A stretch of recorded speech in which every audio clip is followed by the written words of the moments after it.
आप सभी का स्वागत है सर्वोदय ई पाठशाला के YouTube चैनल पर। आज हम लोग एनसीईआरटी में कक्षा 6 का अध्याय संख्या 7 डिस्कस करने जा रहे हैं, जिसमें भगवान गौतम बुद्ध की कहानी का उल्लेख किया हुआ है। मैं आपको जीरो से लगाकर बहुत गहराई तक की बातें बताना जा रहा हूँ। जितना समझ पाएँ आप उतना कोशिश करिएगा।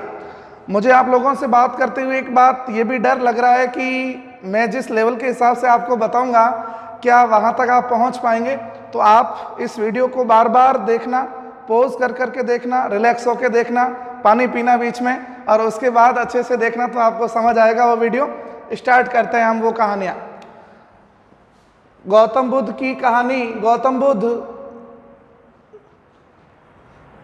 सबसे पहले हम स्टार्ट करते हैं कि इनका बचपन का क्या नाम था। बचपन का नाम, तो बचपन का नाम बच्चों इनका सिद्धार्थ है। सिद्धार्थ नाम का एक बच्चा है जिसका जन्म हुआ है 563 बीसी में या ईसा पूर्व में। 563 बीसी या 563 ईसा पूर्व। मैं आपको अलग से ये बताऊंगा कि बीसी क्या होता है या ईसा पूर्व क्या होता है। अभी आप केवल इतना सा याद करने की कोशिश कर लें कि एक सिद्धार्थ नाम का बालक है जिसका जन्म हुआ है 563 बीसी में। कहाँ पर हुआ जन्म, तो मित्रों बताइएगा। वर्तमान में वो जगह नेपाल देश में है। जैसे भारत है अपना देश, वैसे नेपाल देश है। उस नेपाल देश में मित्रों एक जगह का नाम है कपिलवस्तु।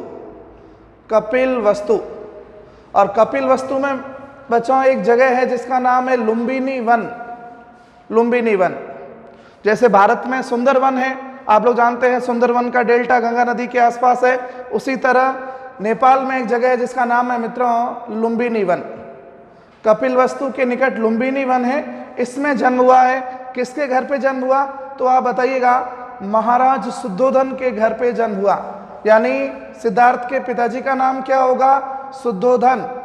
और सिद्धार्थ की माता का नाम क्या होगा, तो माता का नाम है मित्रों महादेवी कह दो, और कई किताबें इसको महामाया भी लिखती है। तो दोनों नाम आप लोग ध्यान रख सकते हो, महादेवी या महामाया। ये तो है माता का नाम, और महाराज शुद्धोधन ये नाम है पिता का। बड़े एग्जामों के दृष्टिकोण से ये भी ध्यान रखना कि जो महाराज शुद्धोधन है ये किस वंश के हैं, तो ये शाक्य गण के प्रधान होंगे, शाक्य गण के प्रधान। और जो महादेवी या जो महामाया है यह कोलीय गण की राजकुमारी होगी।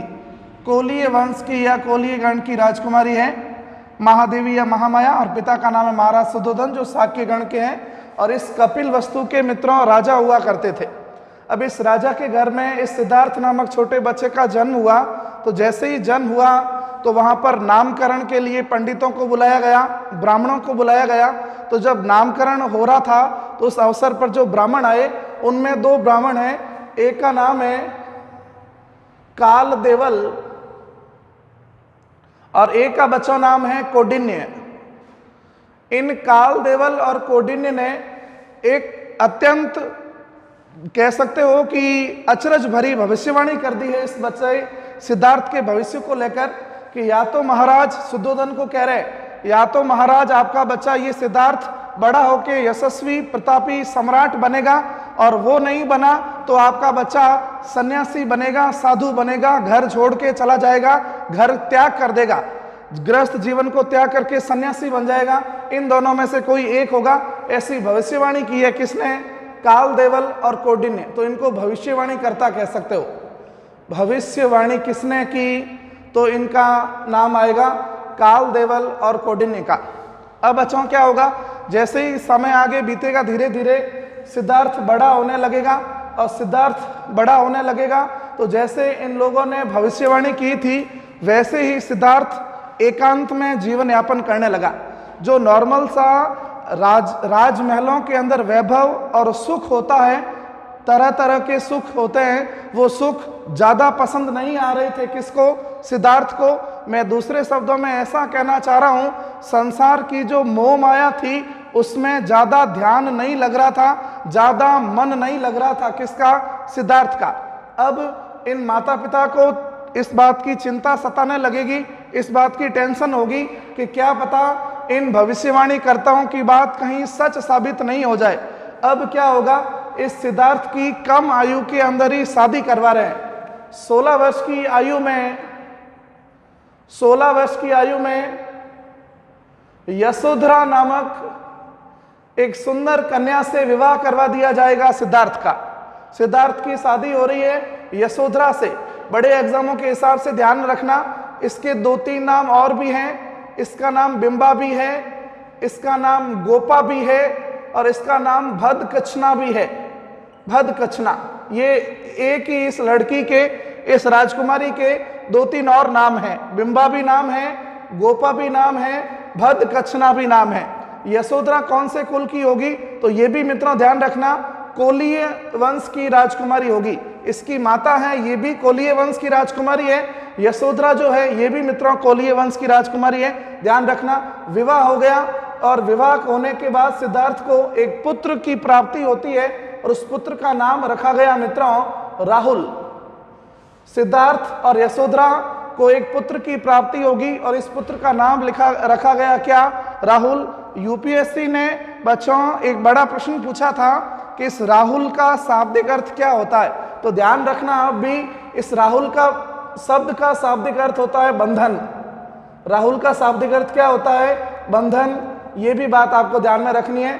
अब क्या हुआ, जैसे ही धीरे धीरे समय आगे बढ़ा, वापस इस सिद्धार्थ का उस घर के अंदर, उस राजमहल के अंदर, उस सांसारिक मोह माया में ध्यान नहीं था, उसमें मन नहीं लग रहा था और वापस वो एकांत जीवन यापन करने की कोशिश कर रहे थे। अधिक से अधिक एकांत जीवन बिताया करते थे सिद्धार्थ। एक दिन क्या हुआ, एक कहानी है छोटी सी, यहाँ पे घटना घट रही है, उसको आप लोग आराम से सुनिएगा। सिद्धार्थ एक दिन बच्चों नगर भ्रमण पर निकले। जो उनका कपिलवस्तु नगर था, उस नगर की परिक्रमा करने निकले हैं कि मेरे जो वहाँ पे जो लोग रह रहे हैं, जनता रह रही है, वो जनता कैसी है, ऐसे देखने के लिए निकले हैं सिद्धार्थ। सिद्धार्थ किसके साथ में निकले, तो घोड़े का नाम भी लिखा हुआ मिलता है किताबों में और सारथी का नाम भी लिखा हुआ मिलता है किताबों में, वो भी सुनिएगा। घोड़े का नाम है कंदक और सारथी का नाम है छंदक। घोड़े कंदक और सारथी छंदक के साथ में नगर भ्रमण पर निकले हैं सिद्धार्थ। और जब नगर भ्रमण पर निकले तो उनके साथ अलग अलग जब वो नगर भ्रमण पर घोड़े पर निकल रहे हैं रथ पर बैठकर, तो उनके सामने 4 अलग अलग घटनाएं घट रही है और उन 4 अलग अलग घटनाओं ने उनका पूरा जो कह सकते हो कि जो मर्म था, जो उनका जो मस्तिष्क था, जो उनकी आत्मा थी, उस आत्मा को झकझोर के रख दिया, उस आत्मा को हिला के रख दिया। वो 4 घटनाएं कौन कौन सी हैं उसको सुनिएगा। जैसे ही वो नगर भ्रमण पर निकले तो सबसे पहले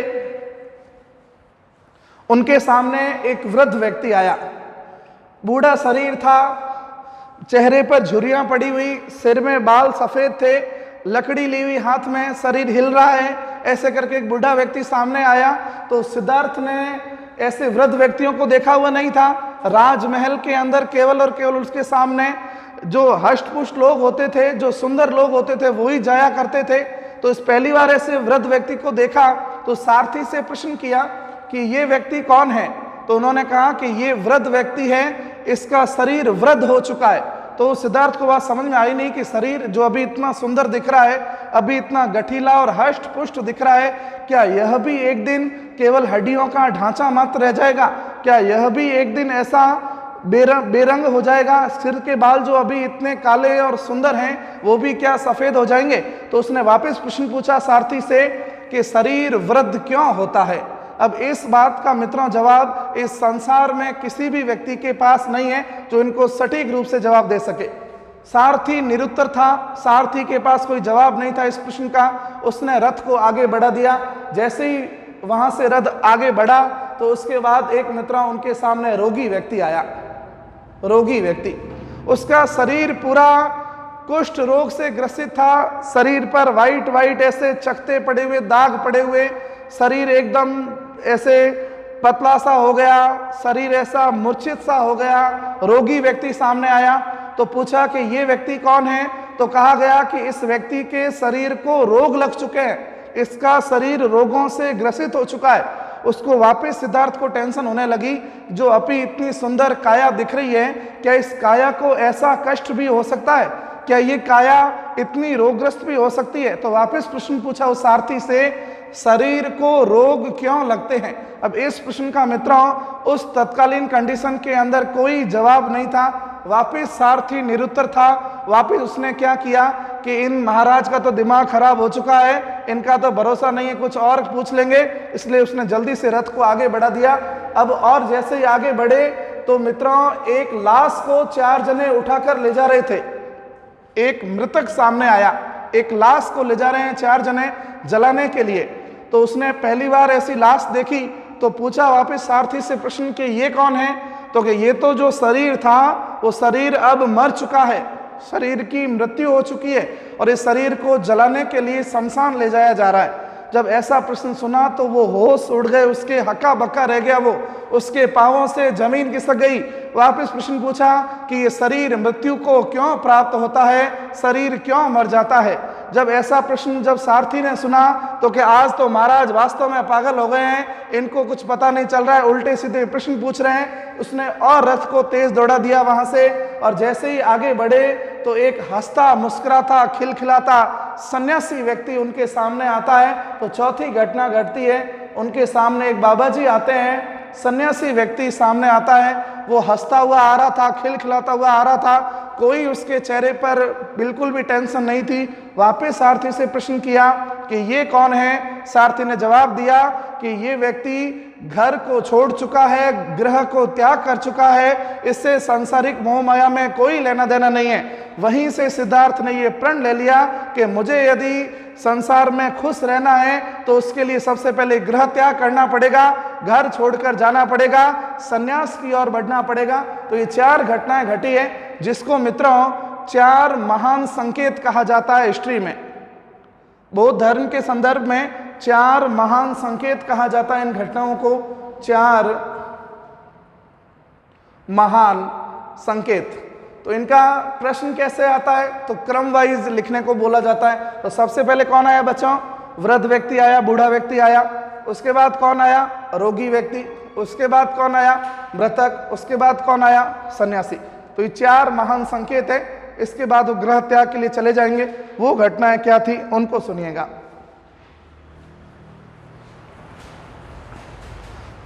अच्छे से सुनते जाना और बार बार इसको सुनने की और वापस इसको लिखने भी को कोशिश करना है आप, तभी जाके ये चीजें काम आएगी। और हर क्लास के अंदर आपको ये चीजें जरूरत महसूस होगी, हर क्लास में पढ़ोगे ये बातें।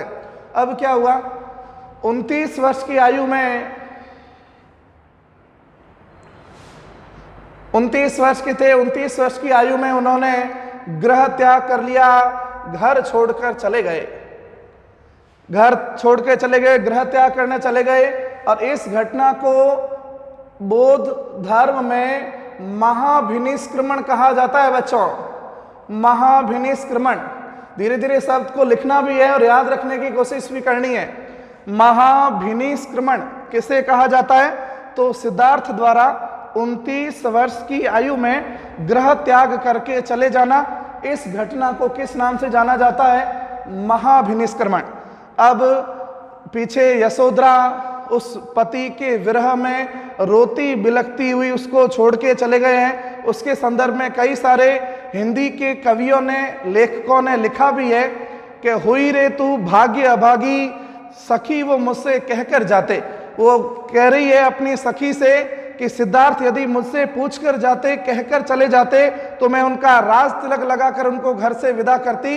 लेकिन मुझे दुख इस बात का है कि वो मुझसे कहकर नहीं गए, तो सखी वो मुझसे कहकर जाते। इस लाइन से कविता भी लिखी हुई है हिंदी में, उसको भी आप लोग बड़ी कक्षाओं में पढ़ोगे, थोड़ा उसको भी ध्यान रखना। 29 वर्ष की आयु में गृह त्याग किया, महाभिनिष्क्रमण। अब क्या हुआ उसको सुनिएगा। अब जैसे ही वो जंगल में गए तो सबसे पहले उनको प्रारंभिक गुरु मिले। तो उनके प्रारंभिक गुरु कौन है उनको थोड़ा सा देखो। प्रारंभिक गुरु, प्रारंभिक गुरु में मित्रों 2 नाम आते हैं। एक नाम आता है मित्रों आलार कालाम, आलार कालाम, और एक नाम आता है मित्रों रुद्रक रामपुत्र। ये 2 व्यक्ति हैं जिनको अपना प्रारंभिक गुरु स्वीकार किया है सिद्धार्थ ने। ये आलार कालाम बच्चों एक दर्शन होता है, सांख्य दर्शन, और इस सांख्य दर्शन के जो प्रणेता हैं वो सांख्य दर्शन के प्रणेता बच्चों कपिल मुनि हैं। कपिल मुनि ने एक दर्शन दिया था, अपनी फिलोसॉफी, अपने विचार रखे थे, इस विचारों को सांख्य दर्शन कहा जाता है। तो सांख्य दर्शन का एक कह सकते हो आचार्य है जिसका नाम है आलार कालाम, और एक व्यक्ति है रुद्रक रामपूत। ये दोनों प्रारंभिक गुरु हैं किसके? सिद्धार्थ के। सिद्धार्थ ने जो इनसे आत्मा के संदर्भ के प्रश्न किए उनका सही से जवाब नहीं दे पाए ये लोग। दूसरे शब्दों में मैं ऐसा कह दूं, सिद्धार्थ इन प्रारंभिक गुरुओं की बातों से, इनके ज्ञान से संतुष्ट नहीं हुआ और इनको छोड़कर और तपस्या करने आगे बढ़ गया है। अब आगे जाके तपस्या करेगा और तपस्या करने के दौरान वो एक पीपल का वृक्ष होगा, उस पीपल के वृक्ष के नीचे तपस्या करने बैठ जाएंगे और अपने शरीर को मित्रों गलाना प्रारंभ कर देंगे। कठोर तपस्या प्रारंभ कर दी है और कठोर तपस्या के दौरान कंडीशन ऐसी हो गई है जिसको इतिहासकारों ने लिखा है कि उनकी जो जटा थी वो जमीन तक पहुंच गई है, कानों के अंदर चिड़ियाओं ने घोंसले डाल लिए और शरीर जो था वो केवल हड्डियों का ढांचा मात्र रह गया है। ऐसी कंडीशन हो गई है कि शरीर अब मरने ही वाला है। उस समय वो जो जहां तपस्या कर रहे थे उस जगह का नाम है मित्रों उरुवेला। बिहार के अंदर एक जिले का नाम है बच्चों गया। जैसे राजस्थान के अंदर जयपुर जिला, जोधपुर जिला, उदयपुर जिला, उसी प्रकार जो बिहार राज्य है बच्चों, उस बिहार राज्य में एक जिला है जिसका नाम है गया, और गया के अंदर एक जगह है, एक वन है, एक वन स्थली है जिसका नाम है बच्चों उरुवेला का वन। इस उरुवेला के वन में सिद्धार्थ ने घोर तपस्या की है। तो उरुवेला जो जगह थी, तो यहाँ का एक सैनिक था, उस सैनिक की एक पुत्री है और उस पुत्री का नाम है सुजाता। सुजाता वहां से जा रही थी और सुजाता ने वहां से एक गीत गाते हुए निकली। उस गीत के वास्तव में शब्द क्या थे वो तो थोड़े कठिन है, दूसरे प्राकृत भाषा में है। उसका भाव क्या था, अर्थ क्या था, वो मैं आपको बता देता हूं। सुजाता कुछ ऐसे कहकर वहां से निकल रही थी कि वीणा के तार को इतना भी मत कसो कि वो टूट जाए, और वीणा के तार को इतना भी ढीला मत छोड़ो कि उससे सुर ही ना निकले। अर्थात इस सिद्धार्थ को मध्यम मार्ग का पाठ पढ़ाकर चली गई है कौन? सुजाता।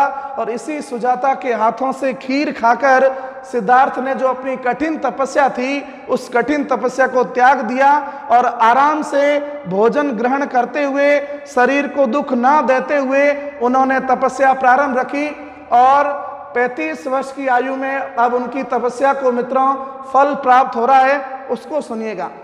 अब जो उनको ज्ञान प्राप्ति की बातें हैं उसकी मैं बात कर रहा हूं। 35 वर्ष की आयु में उन्हें बच्चों ज्ञान प्राप्त हुआ है।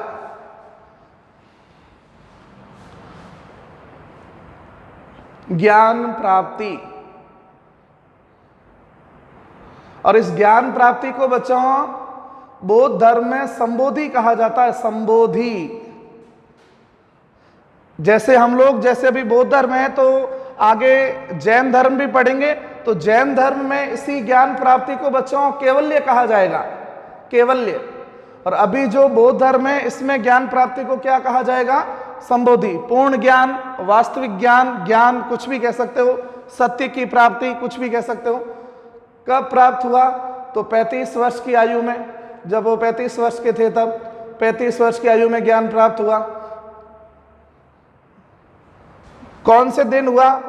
तो मित्रों जो आज तिथि है उसी दिन हुआ था। आज भी वैशाख महीने की पूर्णिमा है, तो वैशाख पूर्णिमा को ही उनको ज्ञान प्राप्त हुआ था। तो आज बुद्ध पूर्णिमा है, इसलिए मैंने यहां से टॉपिक प्रारंभ किया है। वैशाख पूर्णिमा के दिन ज्ञान प्राप्त हुआ। 3 घटनाएं मित्रों उनके जीवन की वैशाख पूर्णिमा को ही घटी है। उनका जो जन्म हुआ मित्रों वो भी वैशाख पूर्णिमा को हुआ, उनकी जो ज्ञान प्राप्ति हुई मित्रों वो भी वैशाख पूर्णिमा को हुई, और जो उनकी मृत्यु होगी, उनका जो महापरिनिर्वाण होगा वो भी मित्रों वैशाख पूर्णिमा को ही होगा। ठीक है, तो वैशाख पूर्णिमा को उनका जन्म हुआ, 35 वर्ष की आयु में हुआ। पीपल के वृक्ष के नीचे हुआ, पीपल के वृक्ष के नीचे, निरंजना या पुनपुन नदी के किनारे। नदी बहती थी निरंजना, और इसी नदी का दूसरा नाम है मित्रों पुनपुन।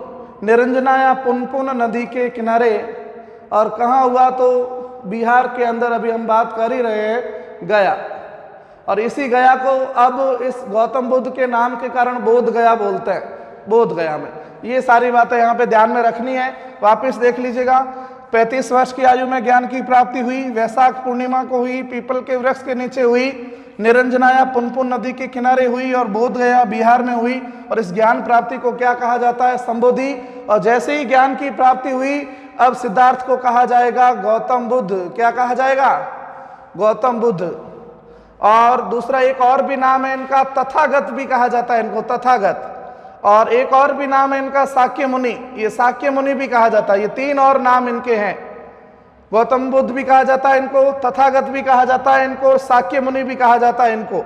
ये सिद्धार्थ जो बचपन का नाम था, अब सिद्धार्थ को ज्ञान प्राप्ति के बाद इन 3 नामों से और पुकारा जाएगा, गौतम बुद्ध, तथागत और साक्य मुनि। अभी ज्ञान की प्राप्ति हो गई है, और ज्ञान की प्राप्ति के बाद उनको सत्य के बारे में बच्चों जानकारी हो गई है। उन्होंने अपने उपदेश देने प्रारंभ कर दिए हैं। और प्रश्न अब ये पूछा जाता है कि उन्होंने अपना सबसे पहला उपदेश किसको दिया? तो वहीं पर 2 बंजारे थे, 2 बंजारे हैं, एक का नाम है तपस्सु और एक का नाम है मल्ली। तपस्सु और मल्ली नामक 2 बंजारे हैं मित्रों, उनको पहला उपदेश दिया गया है। ये बात भी ध्यान में रखनी है, 2 बंजारे। अब आगे थोड़ा सा और सुन लीजिएगा कि महापरिनिर्वाण क्या है। तो महापरिनिर्वाण कहा जाता है मित्रों मृत्यु को, जो उनकी मृत्यु हुई है उस मृत्यु को बौद्ध धर्म में या प्राचीन भारत के इतिहास में महापरिनिर्वाण कहते हैं। 80 वर्ष की आयु में डेथ हुई है। समय होगा 483 BC। मल्लों का राज्य है, मल जाति है, मल्लों का राज्य है, और राज्य का नाम है पावा। पावा में ये बातें ध्यान में रखनी है। महापरिनिर्वाण 483 में। जन्म हम लोगों ने बात की है, तो जन्म हुआ है 563 BC में, और मृत्यु हुई है 483 BC में। ये बातें ध्यान में रखनी है। कहा जाता है कि उनको सुअर के मांस को खाने को दिया गया था, जिसको सुकर मद्धव कहा जाता है। सुकर मद्धव, सुकर माधव, ये एक प्रकार का भोज्य पदार्थ था, जिस कारण से उनको अतिसार नामक रोग हो गया था, और जिस कारण से उनकी अंत में मृत्यु हुई है। ये भी बात ध्यान में रखनी है। अब एक अलग से मैं थोड़ा सा आपको बात करना चाहूँगा, उसको भी थोड़ा सा सुन लीजिएगा।